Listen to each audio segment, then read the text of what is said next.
مع دخول الهدنة التي رعتها الأمم المتحدة في اليمن عامها الثالث، يتزايد الصراع على المكاسب في أوساط الأجنحة المكونة لجماعة الحوثيين، ومعه أصبحت العاصمة المختطفة صنعاء تتوزع إلى مناطق نفوذ متعددة، ويقتصر دور زعيم الجماعة على التوفيق بين مصالح الأجنحة لمنع الصدام المباشر. فإلى جانب النفوذ التي يتمتع بها مدير مكتب مجلس الحكم الانقلابي أحمد حامد في المؤسسات الحكومية المختطفة والأجهزة الأمنية التابعة للجماعة والقطاع التجاري،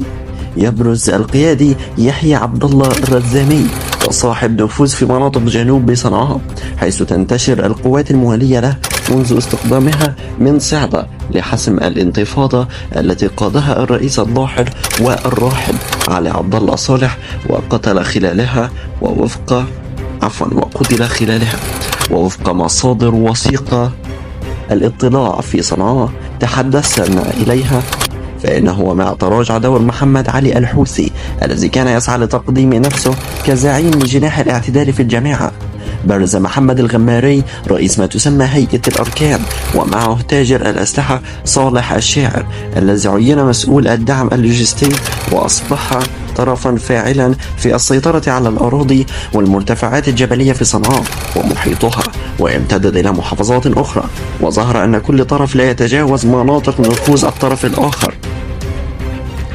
تظهر شكوى قدمها محامي التاجر اليمني ماهر السعدني أنه اختطف منذ 25 من إبريل نيسان الماضي من قبل جماعة تتبع مكتب يحيى الرزامي الذي يتمركز في جنوب صنعاء.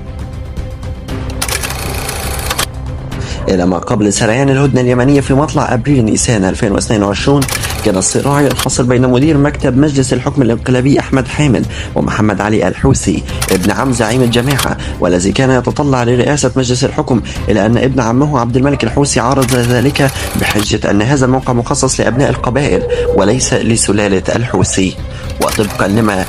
بيّنته المصادر، فإن القيادي صالح الشاعر الذي يشغل أيضا موقع الحارس القضائي إلى جانب عمله في توفير الأسلحة والأغذية لمقاتلي الحوثيين كان يعمل ضمن منطقة نفوذ أحمد حامد. وفق ما ذكرته المصادر، فإن مهمة زعيم الحوثيين هي التوفيق بين مصالح هذه الأطراف ومنع الصدام فقط. وقالت إن الرزامي ومنذ مصرع صديقه حسين الحوثي مؤسس الجماعة احتفظ لنفسه بتشكيل مسلح بعيدا عن الهيمنة المطلقة للجناح العسكري في مكتب عبد الملك الحوثي، وعندما طلب منه التدخل لإخماد الانتفاضة التي قادها الرئيس الأسبق احتفظ بهذه التشكيلات التي يقدر عددها بنحو 20,000 مسلح.